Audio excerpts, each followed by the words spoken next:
March was full of record-breaking numbers. Let's take a look and see what happened in Reno, Sparks, and Northern Nevada for the month of March of 2021. Let's take a look.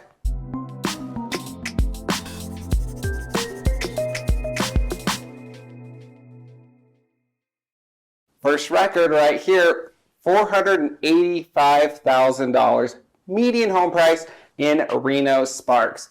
All-time record for us. We jumped, it was a big jump as well, from $450,000 to $485,000. I mentioned in last month's video that it was going to be interesting to see what happened in March, because remember February to March last year we saw that big jump as well. You can see that now on the very left. Well, same thing happened. We saw a big jump from February to March this year as well. So we're going to continue to see that trend. The next month it kind of stayed flat. Will we stay flat in April this month? We'll see.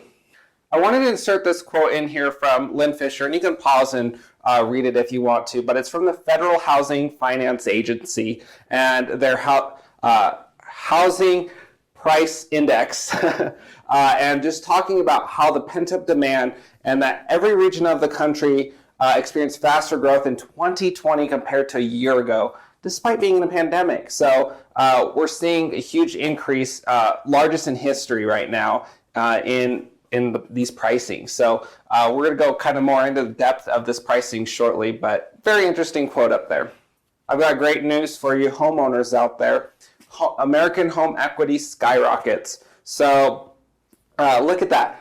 Average gain in equity of mortgaged homes is $26,300 that Americans have gained in equity. That's amazing, which puts the average equity of mortgaged homes at over $200,000. That's incredible. Congratulations, homeowners. You're making equity just by owning your home, and that's the beauty of home ownership. And over 38% of people own the home free and clear, and over 16% increase in equity with homeowners puts us over $1.5 trillion in equity. So congratulations, that's so awesome. One thing that I wanted to point out on here too, just talking about equity, is I've actually met with some sellers recently, just purchased their home less than a year ago, and they're gonna have to sell, and they actually are going to make some money. In most cases, if previous to a couple years ago, I would tell people, oh, you're selling less than a year, you're probably not going to make any money, or maybe break even, maybe. Now they're actually going to be walking away with $40,000, maybe $50,000 in their pocket, which is incredible. It's a very rare opportunity, so they get a little lucky on that one. But the amount of equity people have gained over the last year is very great for those people. So just something I figured I'd point out for you. Talking about days to contract, how long till we put it on the market till the day we accept an offer? We dropped again down to 18 days. We're less than 3 weeks now from the day we put it on the market to the day we accept a contract. Now, in a lot of homes, it's less than a week. A lot of times it's over the weekend this happens. So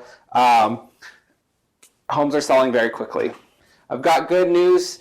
We did see the new listings uptick. Look at the red there for March. We saw it jump from 450 to 592. So that is pretty normal for March, as we start seeing those new listings pop up as the spring market happens.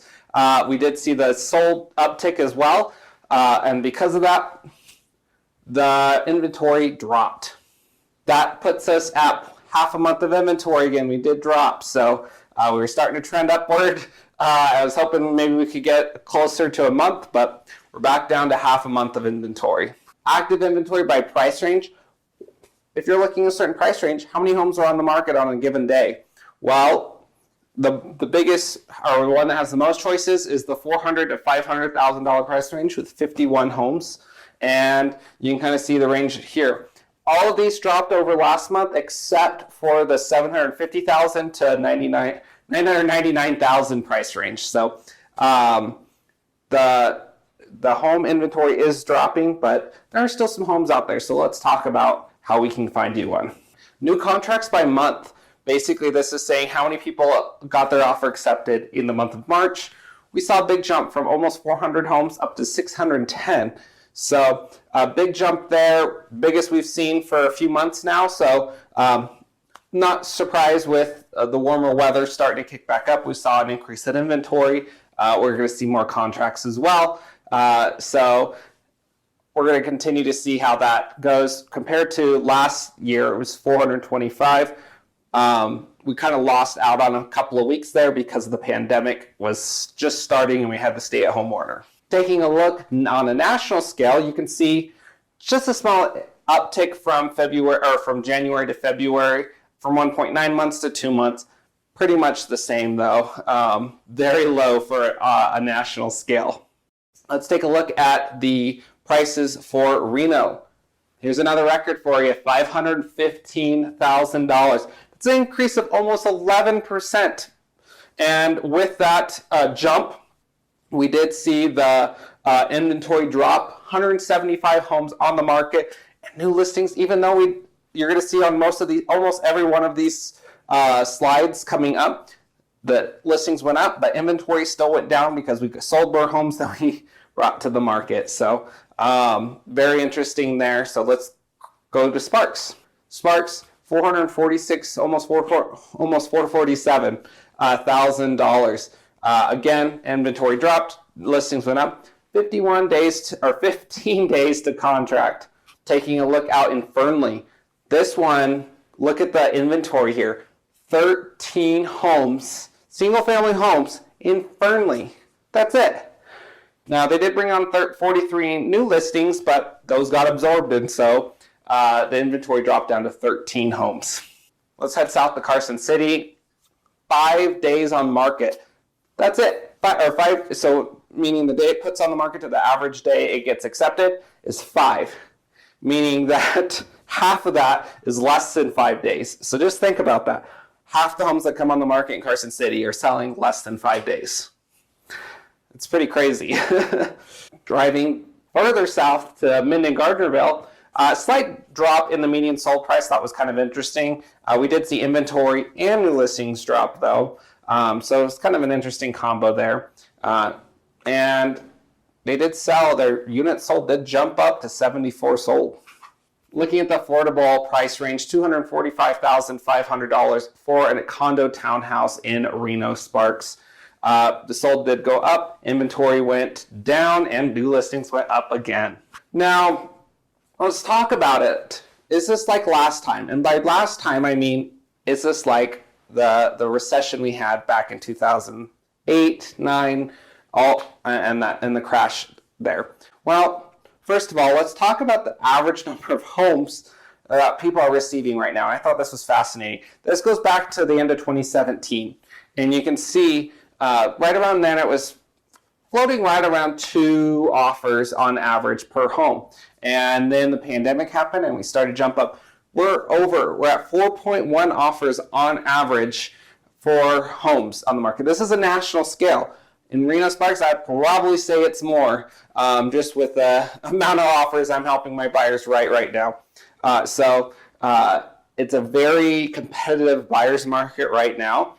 And so while sellers, you can use it to your advantage, it has made the inventory with that such tight inventory a little bit more difficult to get a home because of the inventory levels. Now, talking again about the past recession, look at what was happening leading up to the crash.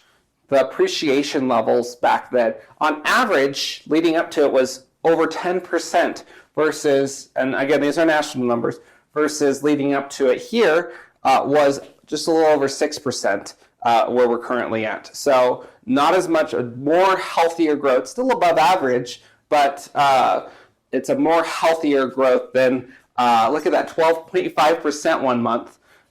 So we'll see what happens.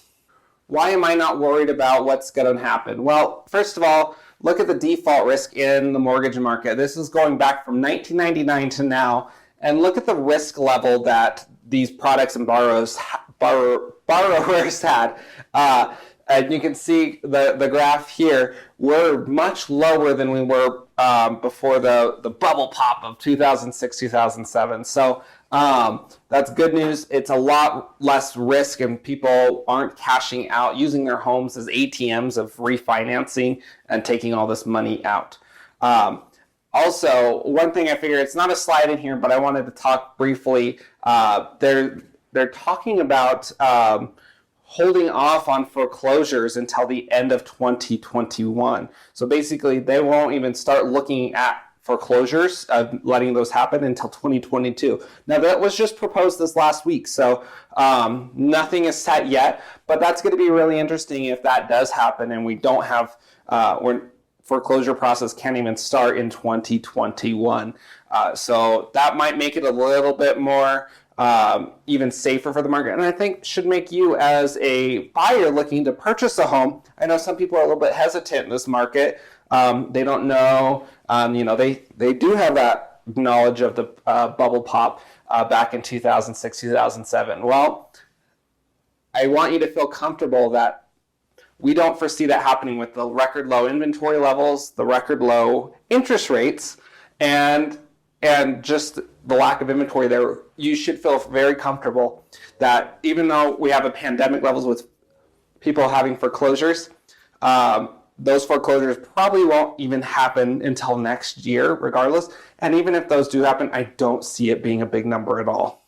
I talked about inventory levels this time versus the bubble pop, and you can see, look at our inventory levels have been dropping steadily versus the other way around leading up to the crash there, where the inventory was going up, up, up. A lot of that was new construction, where they were just building them as quickly as they could, where they were releasing, a dozen or 2 dozen homes at a time, versus now we're lucky if a new builder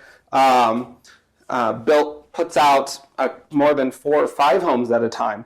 So they're building homes a lot slower, not as fast, and because of that, it's harder for them to keep up with demand. Finally, I want to talk about interest rates. All these forecasts did go up over last month if you've been paying attention. So interest rates have been on the rise. Just a few months ago, we were still in the 2s, and now pretty much everyone's in the 3s. So that's incredibly low still. Don't let that discourage you in any way. If you want to talk, though, about buying and beat before the numbers continue to go upward, let's get together. Let me know. I'll put my information in the description box below, and let's have a conversation about what it looks like for you to purchase your home. I appreciate you guys watching. If you want to watch any of my other videos, you can click on them over here. Be sure to hit that subscribe button, and if you haven't yet, hit the like button below. Helps the YouTube algorithm for me, and I really appreciate that. Thank you so much for watching, and have an amazing April.